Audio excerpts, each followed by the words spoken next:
Hello and welcome to the next panel here. We are here to talk about a very interesting topic, I'd say. We talk about 21st century promotion. And yeah, I think we go into a lot of topics that have been discussed here as well, because I mean, there is a lot of going on in the music industry right now, and I think these folks sitting here can tell us a lot about that as well. My name is Daniel Koch. I'm a freelance music journalist from Germany and a radio host. I've been at Sonic Visions quite a few times as a speaker and a host. Happy to be here again, great as always. But I don't want to talk about myself. I want to talk about our topic and the people sitting here on stage. So I guess we should start with a short kind of like introduction that everybody of you says 2 or 3 sentences. What are you doing and who you are? Will you start? Hey, I'm JEROME REUTER. I'm in a band called REUTER, and that's what I do. Yeah, that's it. Okay. Thanks. So I'm Sebastian. I'm a music PR in Belgium for a company that is called 50 Music PR, and so we have a PR company, communication PR, I would say. We have monthly showcases in Brussels that are called 50/50 Session, and we just launched last week a festival in Brussels that was called 50/50 Lab. So it was basically also a festival for pros and public or music lovers. Well, basically that's what we do. Thanks. I'm Hannah. I'm a digital marketing manager for Polymath PR in the UK. Before that, I was freelancing for a number of years, and I've also been a judge at places like the Heavy Music Awards, so very involved in the music industry and working towards entering the film industry in the next few years too. My name's Tom. I'm a publicist. I run Polymath PR in the UK. I've been working in the music industry for about 10 years or so now. And yeah, happy to be here. Thanks a lot. Yeah, I think in every panel in this year or the last years, there's always a lot of talking about changing, and it seems as the mood changes from year to year. Sometimes you have kind of like panels where everything is kind of in crisis mode, and I think every crisis has a lot of places for new ideas and everything, but it is obvious that the music market and the way people find music and talk about music is changing rapidly. So I want to start a bit with the problems and then working forward to kind of a better mood. So we have very interesting perspectives here and different genres as well. So I would like to start with a question: what is, I don't know, the biggest challenge you're kind of struggling with right now in your part of the business? Will we start here and then move? Sure. I think the issue we kind of face ultimately is the fact that people are still... We live in a new technological age in the sense that social media is becoming more relevant, which is great, and I think bands are becoming a lot more kind of independent in terms of the kind of message they can kind of put out there into the world. In terms of how that affects my job and what I'm doing, it's a case of kind of looking at combating against the 24-hour news cycle. I think a big issue I've kind of found in music journalism is that the issue I've kind of found is that most outlets are kind of still struggling with that. If you look at BBC, New York Times, NPR, NDR, they are adapting because they're a news organization, whereas when you look at the music industry, I feel like they're still kind of playing by very old rules. They're playing from rules from about 10, 15 years ago. They are still trying to figure out how to kind of modernize what they do while making money and keeping it within a tight budget. And I think moving forward in the industry, just in terms of from the PR perspective, I think that is the big crucial element for me right now, is how can magazines make themselves relevant and financially viable in the coming years. Totally, and I mean, when you look at what happened the last years, a few magazines got killed. I was in one of them, actually. So I know what you mean, and especially I think keeping up with the news cycle and the financial ability to keep up with the tempo. I think that is something that everybody has to work out, kind of. How about you? So the biggest challenge for me working specifically in social media is getting people to take it seriously. So as Tom said, the news cycle has changed dramatically, and we're now seeing that people consume content in a very different way, and that consumer behaviour has changed dramatically in the last few years. So not just the way that we pay attention to things has changed, but the way that we pay for things, the way that we want to spend our money has changed. And so for me, one of my biggest challenges is just getting people within the industry to adapt to that and be willing to learn with that and change with the process, because social media constantly changes. And I think when you've worked in print media for so long, which has been very static for a number of years, coming into a market that's constantly changing, where you always need to be learning something, can be hard. So my job is just calming people down a lot of the time and getting them to remember consistency is important. So it can be hard, but a lot of what I do is educating people, and that's a challenge in itself. That's what I wanted to say, because looking at the biography you wrote for the website here, there Yes. was a word teaching in it. Yes. And thinking about the role that PR companies had in the last years, where you have to, I don't know, get the press folks drunk and give them, I don't know, fly them to Los Angeles to meet someone for 5 minutes or something like that. Blackmail material is really, really important. Yeah, totally. But I think kind of the teaching aspect is really getting bigger as well, that you kind of educate the people. How do you manage to do this? Well, my secret is that I always wanted to be a teacher anyway, so it's fine. Oh, that's fit. I always saw myself teaching English. As it turns out, I'm teaching social media instead. So I think the big thing for me is just keeping people open, and it's about, you have to educate them sometimes on who they are and how to find their voice. That can be one of the first challenges, because how you conduct yourself online can be very different to how you conduct yourself if you're on a TV station or if you were talking to a magazine. And the way that we respond to content's very different. Everything's very instant now.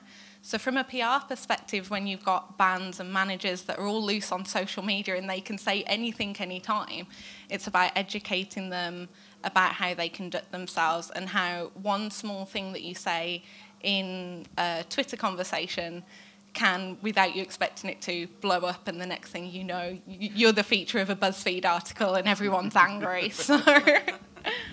Or everything is happy. Could happen as well, but normally it's more the shitstorm is happening way often than the love storm. What about you, Sebastian? Well, basically this media crisis, I would say, is definitely our main issue as PR. That's obvious. Well, the media make less and less money, and they rely on subsidies, and, well, actually, they also cut the subsidies, so, well, it's getting harder and harder, so especially in Belgium, I would say. I don't know what's happening in the other countries, but I think it's kind of the same. So we also get more and more pressure from the bands or the label we work with. So they are creating more and more content. So they have music video, they have all the thing you can imagine that like an artist is actually creating, and they want to get like press out of everything they create. So we have less and less exposure via the media and more content to put via those media. So it's really getting complicated, and we also kind of feel that sometimes as PR we have to, I wouldn't say educate the media, but try to also kind of do their job by creating the content for them almost. So it's yeah, it's getting harder and harder, but it's also fun challenges. Totally, yeah. I mean, it's when you, I don't know, like in Germany, meeting some music journalists, you have some people who are very, very, very good writers, but telling them how to level up their Insta game is kind of like running into a wall. So I totally get what you kind of mean. So same with me as well. My Insta game is really crap. But Jerome, I think you have a very interesting perspective here, because you're coming from the creative part and from the artist view on this. What is I don't know, the things you struggle with right now? I hate social media. It's just, that could be a problem. Yeah. But I know what you mean. Yeah, I mean, it's a hopeless waste of time, really. But I mean, for me, but no, it's certainly extremely necessary. Unfortunately, it's just as an artist, if you don't have the means to pay someone to do it for you, it's really hard to keep up. You know, there's some people who are really good at it and just like enjoy that. I don't. So, you know, I take the approach of being the mysterious guy because he never posts anything. I'm just too lazy, and it's just, yeah, you have to be a certain kind of person to really get involved on that level, and you know, it just doesn't suit me. So social media is really difficult for me to handle. But generally, as an artist, especially now with this ever-changing platforms, blah, blah, blah, I stopped really checking what's going on.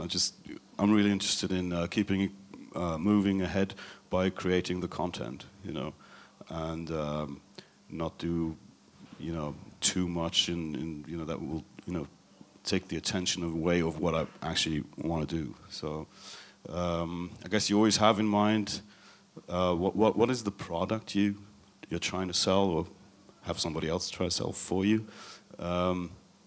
So it's enough work to just focus on that, creating something that, you know, is an entity in itself. You know, it's very vague, but.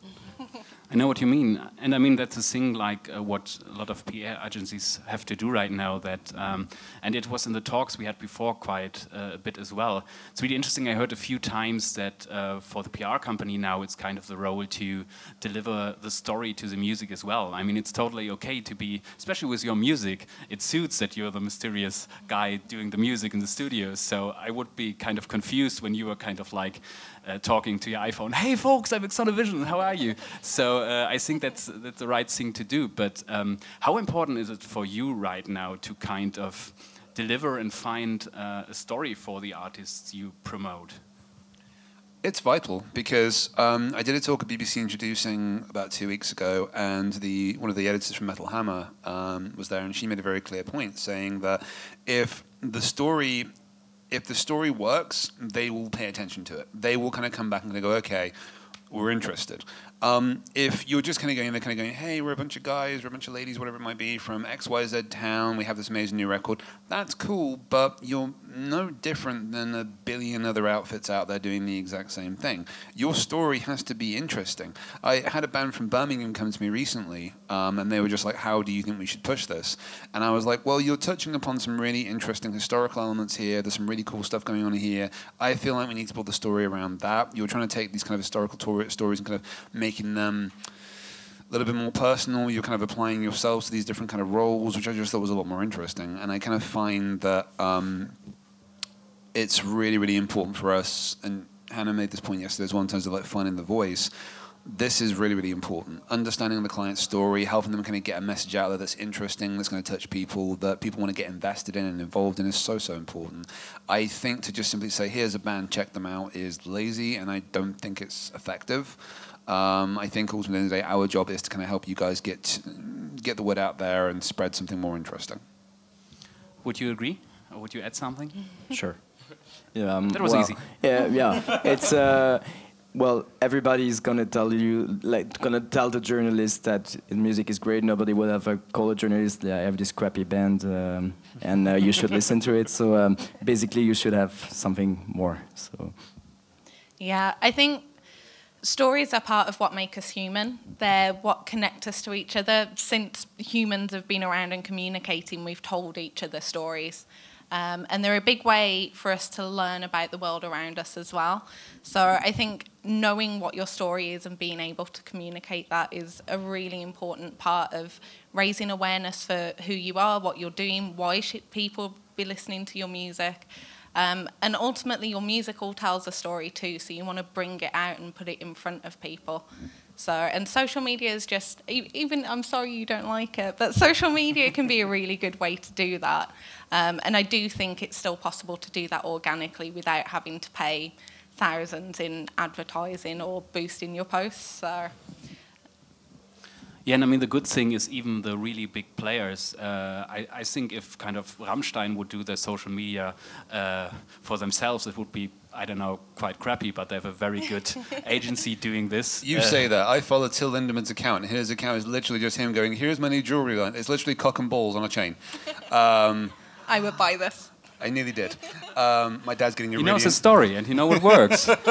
I'm just going to say, my dad's getting a really interesting Christmas present this year. But yeah, I agree with you on that. And I think the thing is that I use Rammstein a lot as a really good example of a band getting their image right. I find like a lot of bands will... I've had this conversation so many bloody times where I will say to my clients, really reconsider your image. Your image says so much about you, and I know that people will kind of come back and go, well, yeah, but the music should count. Yeah, but I'm going to see you before I hear you, and if I don't like what I see, I'm sure as shit not going to bother listening to you at the same time. We've had a discussion about kind of playlisting and stuff like that, and I kind of feel that, like, if you do not immediately kind of grab me, then I'm going to kind of go somewhere else. So I feel like image is so important, and people want to be entertained. A big part of what we do, what artists are kind of doing, is you're there to entertain. It's theatre in one form or another. That's so important, and making sure the visuals right, the image is right, is fundamental. Totally. It's really interesting right now when we talk a lot about stories and the background. We don't talk so much about the music until now, so I think that's a big factor as well, and we come to this as well, especially how to make the music found. What I like to ask in this round, because I'm having sitting here a few experts, is I always kind of see with younger bands who don't have much money, who are very good but have to struggle. Yeah, how to start, find a booking agency and stuff like that, find the right manager and find the right PR company. And I always kind of think, is that kind of my job to do? Is it the job of the label? I think it works this and this way. But that would be an interesting question. And I would like, starting from the artist perspective, once again, Jerome, when did you decide, or how do you rely on a PR company for your art? Only recently, actually. In the early days, it was the label that would pay like smaller firms to do over the course of a couple of weeks, like try to push it into some specific magazines in Germany that were, you know, targeting the right kind of audience or whatever. And that was, yeah, I mean, the results were minimal, you know.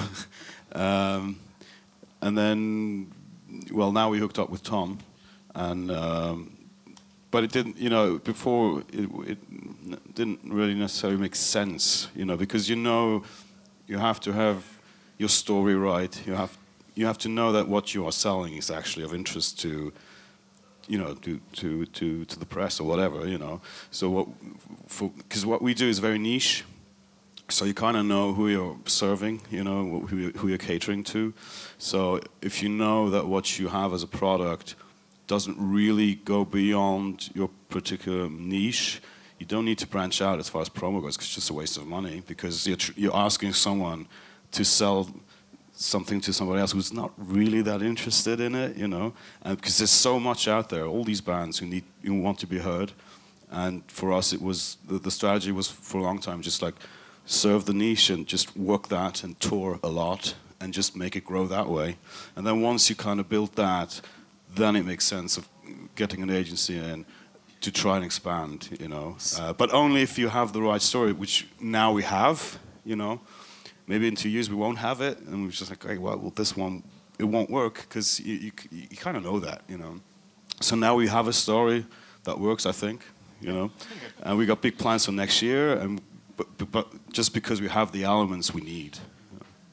Okay, what would you say? I mean, you have a lot of really big artists in your portfolio as well. We talked a few minutes about Angèle, for example. Very interesting case, I'd say. So what would you say when it's the right moment for an artist to decide, I need this? Well, I think that as an artist, if you want to build a career, it's like, I would say, a marathon. So you don't start a marathon if you're not prepared. So if you don't have the training that is needed to do a marathon. So it means that for me, the most important thing is the music first. Well, don't start anything if you don't have the music. There's no need to just launch a track and then wait 6 months for the second one and then hope that your PR agency that you've hired will do something with this track you released 6 months ago. But it's right for the PR agency, but it's also right with everybody you're going to work with. So for me, and that's probably what worked very well with Angèle, is that, everybody was prepared. They took their time.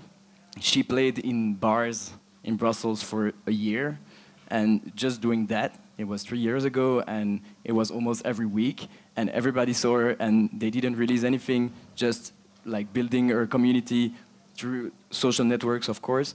And then everybody was ready, and the music was ready, and they launched everything. So, well, for me, there's no rush. So wait to be prepared. What would you say, Hannah? I would absolutely agree with what both of you have said. You need to be at a point where you feel ready and you feel confident and prepared. You're going to be asked a lot of questions by your PR team. They're going to really want to get to the bottom of who you are. They're going to be asking you questions about what is your niche, where are we selling you, what kind of fans does your music appeal to, because the more we understand you and your brand and the music that you make, the better we're going to be able to do our jobs realistically. I always ask anyone who approaches me, and I'm sure Tom does the same with any of his clients, are you committed? Is this your career? If music for you is still very much just something that you put to the side, it probably doesn't make sense yet to launch in with a full PR campaign. You need that commitment there and the dedication to seeing this through. You are going to get calls at 5 o'clock in the afternoon to say, we've had this magazine come back to us and we need your answers on an interview this quickly. So you need to be in a space where you're confident, you're prepared, and you're ready to go. You're ready to put your full force behind the campaign that you're doing. Because as Jerome said, otherwise you are just wasting your money, you're burning your money. And we can still work with it, but we would prefer to work with clients who are prepared and who have content ready and who really want to commit themselves to music as a career rather than as a side project or something that they just do on weekends. Yeah, anything to add, Tom? I think I would back up everything these guys have been saying. When Jerome and I first started working together last year, an interesting point we kind of noticed was that there was a broad appeal within, so like the rock and alternative community, but also within the folk and kind of country community as well. And I noticed that we actually got a solid response from outlets in the UK like Maverick, which is distinctly a very kind of country kind of focused magazine. But we still had Metal Hammer Germany and Inferno magazine in Finland coming back and saying fantastic things about the magazine, doing really, really good coverage. And the same was true at radio. I think in terms of what a band needs to understand, when you hire a publicist or a booker or a manager, you are expanding upon your team. You are not hiring someone to come in and provide you with a silver bullet to fame and fortune. You are hiring people to kind of come in and work with you to further the brand and take you on the next step of what you're doing. I completely agree that you have to make sure you have that commitment ready to go. You need to be relatively roadworthy. So as Sebastian was saying, making sure you've gone out and done the road work, even if that is just kind of playing in bars up and down your country or in the nearby countries, that's great, because you need to make sure that if you've got someone from a label coming to see you, you need to make sure you are going to be the best thing on stage that night. If you are there looking at your shoes and you keep dropping chords and doing this and doing that, they will not come back, at least for quite some time. And the thing is that you need to make sure you're ready and good to go. A manager is not a saving grace. A booking agent isn't a saving grace. These people are there to work with you to further your brand and get you to the next level. I would also say as well, and it's a horrible thing to say, but I think any band needs to have a very serious conversation with themselves where they say, is everyone here wanting to do this as a career, or does the drummer want to go be a plumber? Are you just doing this for fun, or are we doing this because we want to go make a career out of it? And both of those things are okay as long as you're all on the same page. If you all want to make this a career, great. But if one member is only kind of half in because they don't really want to do this as a career, then that's kind of a conversation I feel that you guys need to have relatively early into the whole thing. Otherwise, you can end up investing thousands of pounds, traveling constant miles, only to find that one member of the band just isn't as into it, and that can have a nasty feedback into the rest of the band. So that's what I'd suggest. It's really interesting what you say, especially this thing. I mean, we are at a festival here where a lot of young bands are playing as well. Yeah. And I've been to Eurosonic and stuff like that a lot, and we met a lot of artists. And it's really interesting these days. You sometimes have kind of acts that come with such a big, I don't know, rush around them. Everybody is talking about them, and then the next hot shit, and they have 2 tracks on SoundCloud, and everyone listens to it.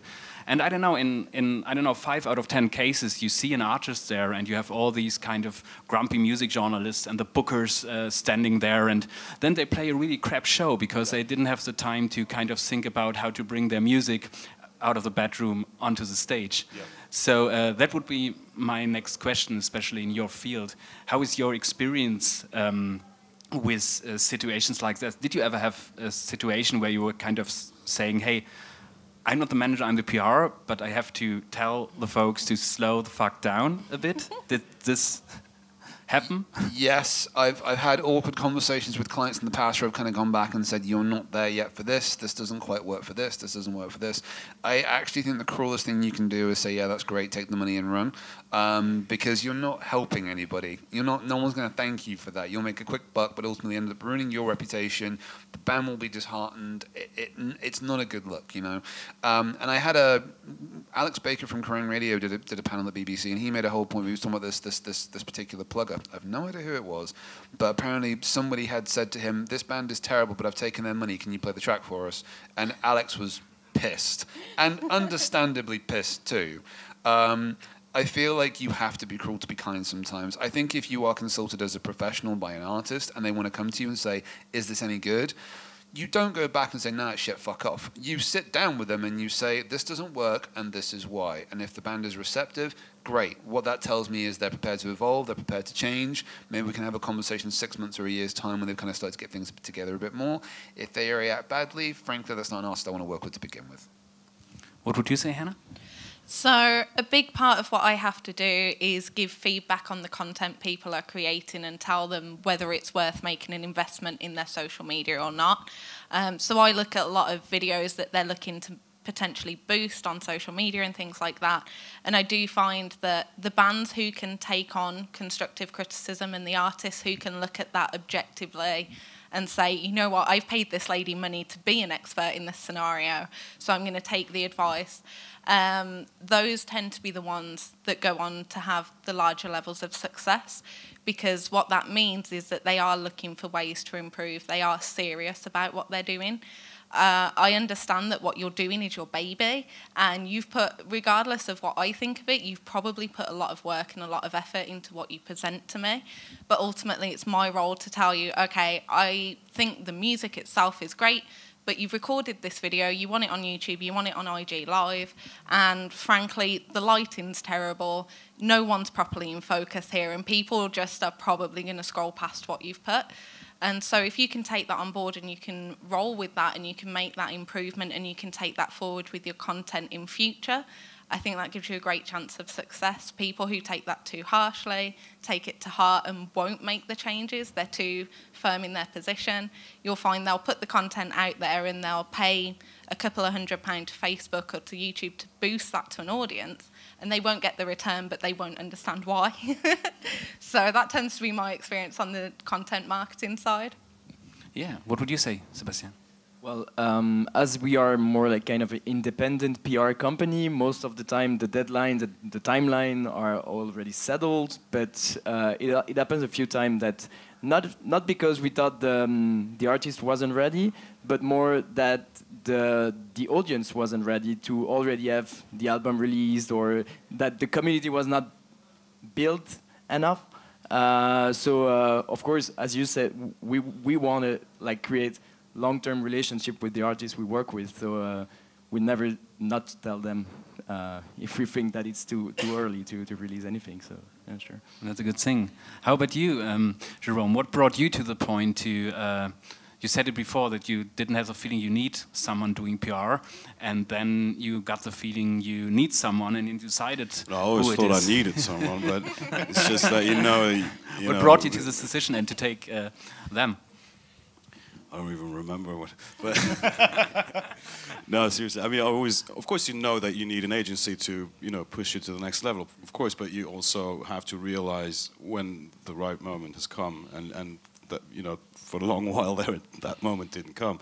But like in a more general way, I want to say that as an artist, you kind of have to learn that. You're not just the sensitive artist kind of guy, but you also have to be the businessman at some point. That's just a very, and it's true for all the different phases of the work or different aspects of your activity. So, and it starts with the songwriting, and that's something very cruel to the romantic idea of the artiste and stuff. But you really have to start thinking about promotion like way early. you know, because when you do your album, you write your songs or whatever, and then you have your sort of product, and then you start thinking about like, okay, so what, you know, it's way too late. You know, you have, especially these days when things are moving quickly, and you know, they ask you for a quote, and so how are we going to? If you then sit down and think about it, you know, it's not going to be really good, is it? You know, you have to have a plan like a long time before you even start the mix. You know, so that's how I work anyway. You kind of have it in the back of your mind that you will need to sell this at some point, and it's very unsexy as an artist, but that's the truth. You know, so you think early about. I don't know what kind of slogans would you use in a campaign, and you know what is it that you're selling here? What is it that you're trying to establish? And it's important for the writing as well. You know? So that's just a general thing. And so we're back at this like creating the story thing. And that's the interesting thing because, especially the stories thing, and I see it for myself. I'm a freelancer now, and I spend a lot of time for kind of like telling stories about artists, but not doing it in a music magazine anymore, but doing it for promotion work, because these people realize, hey, the music journalists, okay, they know how to tell a story if they're doing the job right, and so they kind of, yeah, it is a change of role as well. And I spent a lot of time last year. I learned quite a lot because I did kind of like a YouTube video show for a big car brand who's big into festivals, for the art, who are here as well. And we did kind of like music TV things, something I've never done before, and I've learned a lot on that as well, and had to learn. And we work with very young influencers and totally new generation, where I'm not really sure if they are influencer music journalists. There's something between them. And I realized that the toolbox really changed in the last 3 or 4 years. And when we're talking about 21st century promotion, my question would be, I mean, it's a bit generalized, but what would you say, what is right now at this moment the toolbox? What do you need as an artist or as a PR company if you have, I don't know, good music, good artists, ready, set, go? And what does he have to deliver? Where do you have to push the topics?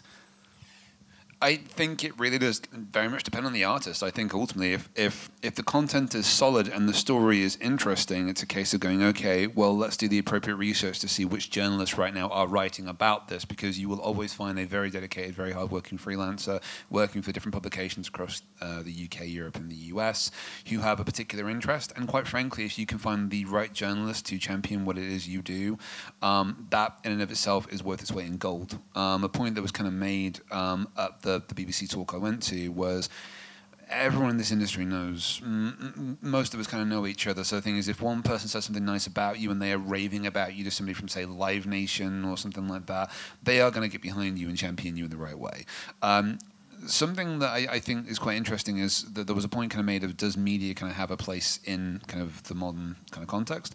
My view on that is very much a case of, if I see a band has been picked up by Brooklyn Vegan, Vice, New York Times, wherever it may have been, that to me is a stamp of approval on that band, because that publication has gone, this band is someone we want to talk to, we are overwhelmed with content, we are working our asses off 12 hours a day, we've taken the time to stop and write about this band because we think they're really, really good. I think having that stamp of approval is really, really important, but I think above all else, it's a case of making sure that the story is right and it's presented to the right people in the right way. That is fundamental.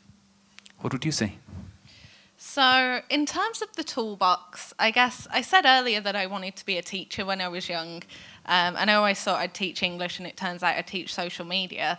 And that's because when I was at school, I'm only 26, I may look older, but I'm not. When I was at school, social media didn't exist. My job didn't exist, so I didn't know that I wanted to go into it until it became a thing when I was a teenager. So everything I do is very new. It's a completely new addition to the field of PR, really. It's a new addition to the field of music with the rise of things like Spotify and Instagram and YouTube. People are consuming media differently. So my tools have kind of been built up through my career and really through my childhood. I'm a product of the internet. I grew up in the internet era. So I've been quite lucky to come into this industry when it's all very new and people need to learn, and there are constantly new platforms emerging. So my toolbox is essentially brand new, and it's brand new to the industry, which is a very cool position for me to be in. So, yeah. That's what I was saying. I think all the talk about the crisis, I think a lot of things are changing and you have to find new ways to tell a story. And that's something I discovered. It's very, very interesting kind of to do that. And that kind of changed a bit. And I guess, I mean, how often, that would be next question as well for you, a follow-up question. In this business, I still have often the moment, especially when you work with very young music journalists, they know what they do, they know the language they speak. Yeah. And you often have kind of like some of those, we have years ago, we've done it that way, guys, kind of like an okay boomer moment. Yeah. And it happens quite a lot, that a lot of people in positions who don't really get it still. Is it your experience as well, or is it getting better, that the people listen to the new ideas and you don't have to push so hard? It depends who you're talking to. I do think that the music industry at the minute is starting to catch up, and they're starting to catch on to the fact that the way people behave has changed. I still, a lot of the time, have to educate them. I have to talk them into taking this seriously. I think we've reached a point now where people are realising this whole social media thing isn't going away. It's only going to grow, and it's only going to become more important as we go along. So thankfully that's starting to happen now, but we're really just sort of coming to the end of that battle. So there are still a lot of people out there who don't see the value in social media, or see it as irrelevant still, or think that the bubble's going to burst very quickly and it's all going to disappear. That's not the case, and the emergence of platforms like TikTok, being very new and very young, shows that there is still scope for social media platforms to grow, for new platforms to emerge. And I think that's proving a point to people now that actually this is going to keep going, so pay some attention to what we're telling you here. So we can say that the internet is a thing, it will stay. Yeah. So deal with it. So Sebastian, you said a very interesting thing when we were talking before, that that it sometimes happens that you have to kind of catch up with the story, with the success that some artist brings with herself or himself. What would you say? How did that kind of change your work and your toolbox in a way? Well, I would say, well, basically we're not doing the same work for each artist we're working with, so it's very different, of course. Well, it's different because of the audience we're talking to, but also because of, well, how famous the artist is already or not. Well, for us, of course, the relationship we have with the existing media is, of course, very important. Well, we're not only working with one artist, so it means that we can create, you know, constant exchanges with those media as well. That's very important. Also, well, it's not a surprise, or I'm not like telling you secrets, that young people, they don't really follow old media anymore, or less than before. So we kind of sometimes have to switch from press relation to public relations. So it means that we have also to use different tools, and not only like this connection we have with the media, but also with, I don't know, other people involved in the music industry or the culture industry. I would say for us, mostly in Brussels, but I mean, it's the same for everybody. Yeah, we can always have to adapt to the artists we're working with, the audience we want to target, and then be creative as well. I mean, creativity is still one of our the most important resource we have to set up. So, yeah. Talking about positive aspects Exactly. in panels, that's a good thing. Creativity and good music is still worthy. Yeah, we have a very interesting big clock ticking down here, and it says me that we have...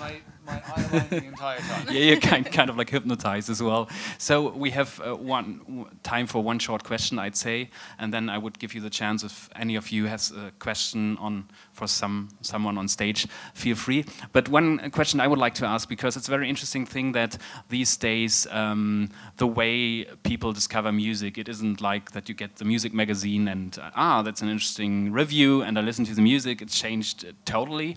And it's really interesting right now. I was sitting 3 weeks ago at a very big streaming platform that told me that, hey, we're looking for music journalists that do written music interviews for our streaming platforms, because they want to bring kind of music journalist tags on their website as well. And they kind of try to do the role a bit like doing some media-like stuff as well. But how is your experiences with the big streaming platforms? Because they take this role and they have a very big maker positions with their playlists and stuff like that. But my experience is it's really, really difficult to reach someone there. And due to the fact that they are such an important tool, I think it's really important to have a direct contact to them in a way. So one last question, how is your experience with the big kind of streaming players from your side of the business? Maybe let's start with the artist side. And then. I'm only just learning. You know? Well, so far so good. I know that's like a specific thing that needs to be developed, and I know people who actually that's what they do for a living. They have this band or whatever, and they spend all week just working that machine, and there's quite a bit of revenue you can actually make. I've always just taking a seat back and just like, well, let's see. I see that the numbers are going up. I mean, just generally speaking, from because we're a band, we still kind of rely on a fan base that still buys records and CDs, mind you. That's so really old school. It is very old school, yeah, because we serve to old people too, you know. But I mean, it's just like generally. I start worrying too much about that. Like the mistakes I made when I started out, they don't exist anymore, you know. And I kind of feel like, oh, whatever, you know. But no, streaming in general, I see that it's going up, and it's become more and more important as the physical things just like completely disappear. We're sort of the old dogs that kind of still hang in there for a little longer, and that's it. Yeah. What would you say, Sebastian? Because I mean that's a completely different role, but important as well, I guess. Completely. Well, streaming is of course really important. On our side, we also, as I said before, but we work with the label, and so a lot of the streaming part is on their side still. Well, and we try to keep on, you know, building the story and all those things that are really important and that really build the career itself. So of course streaming is very important in terms of revenues, in terms of even discovering things, but you also have, and that's what was said in the previous panel, you also have to take care to not only focus on this, because well, it's great, you've been added to this playlist for 6 weeks, and then what? Where is your community? Where is your... So, well, it's not our main target, and especially in Belgium, because we're not lucky at all, because we don't have region offices of these streaming platforms, so we have to go through like our neighbors, and they have to pitch for us, so it's really complicated in our country. But still, yeah, mainly that's the point. So, anything to add from your perspective? Yeah, so obviously I look at it from a digital marketing and social media perspective, and I do always encourage people to make sure that their music is on places like Spotify and like SoundCloud, in part because through Instagram you can obviously now, if you use the stories function, you can add music. So if your music's in the SoundCloud library, you can be added into people's story and people can be discovering you that way, as well as obviously putting it into your own stories on your own social media accounts. Spotify is one of the most prevalent ways now that people will share music online alongside things like YouTube. So just making sure that you have a presence there is important. But I don't think it's, as you said, it's not a silver bullet. Once you're on one of these playlists, oh, that's it, we're done, we've made it now. You need to make sure that you're still investing the time into other aspects. What's your YouTube presence like? What's your social presence like? And I don't think that print media is going away. People are still buying vinyls all these years later. People are still buying CDs and DVDs. You know, if I find an album that I absolutely love, I live online, I live on the internet, but I will still go out and buy a physical copy. So just keep in mind it's not the be-all and end-all of everything, even if it is a good goal to have alongside others. Okay, Tom. It's very difficult in your role right now. It's kind of like... Some of your thoughts in 40 seconds or less. Streaming, good. So... Basically, so my stance on this is I agree with these guys. I think streaming is a tool. It is not the be-all and end-all by any stretch of the imagination. A large part of this talk we've done with you guys today has been about kind of highlighting the use of print media, branding, imaging, a good social media presence, the importance of understanding which channels to use. I think Jerome would talk to this as well in terms of just getting out and actually playing live. Being a physical live presence people can go out and actually enjoy. I think to kind of say that being on a Spotify playlist is just like, yes, we did it. That's cool, but that's the same outlook of, yeah, we're on the show on Kerrang Radio, or yeah, we're being played on NDR. Yeah, that's really, really cool. That's a talking point. That's not the end. So I would kind of treat Spotify as that. Also, I have a bit of an issue with the idea that Spotify don't pay their artists as well as they really should do. There are label people making a lot of money. Spotify making a lot of money. The artists, the guys and girls in the middle, are not making as much money as they deserve to make, quite frankly. They deserve to make more. And I think when bands are start kind of trying to figure out how to make money, and there's someone over here making all of their money for them, but not really sharing it back out, but we're being told, yeah, do more with Spotify. It's like, but why? I'm not seeing an awful lot back from it.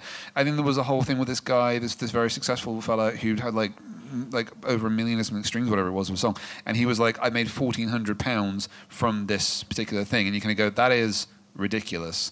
So yes, it's important to have that there. It's good to have it there. But my view on this is, where is your money maker? Where are you making money? Where are people discovering you? I treat Spotify playlists in the same way I treat compilation CDs that used to come on CDs. I go looking for the artist I like, and if I leave the CD on in the background, I'll eventually discover your record. I'm not looking for you. So I guess that's kind of, I'm not trying to be necessarily negative on Spotify or harsh on streaming. What I am saying, though, is I think the artists deserve to make a lot more money from it. And I think that would be the topic for a whole new panel as well. And we're out. And we're out. No, I didn't want to. I don't want to ruin your mic drop moment there. It's just like the clock is ticking. I mean, you're absolutely right. The clock finished 30 seconds ago. No.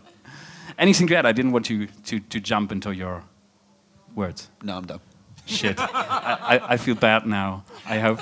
But do you really? I mean, it's part of my job, kind of. I'm afraid as well. Music journalist literally reads: must be good at copy, must be good at talking, must feel guilty. Yeah, totally. That's the right amount. Yeah, I think our time is up now, and I think the best way would be right now, if some of you has a question for any one of us, we hang around here for 5-10 minutes anymore. I think it's better to come to us and just ask the question so that the guys can make everything ready for the next panel. Thanks a lot for being an attentive and great audience. I didn't see too much right here, but I hope you took some informations, and yeah, music's still important, the real life and concert is still important, and yeah, Spotify is difficult. That's kind of like the feature of all. Thank you for not heckling us.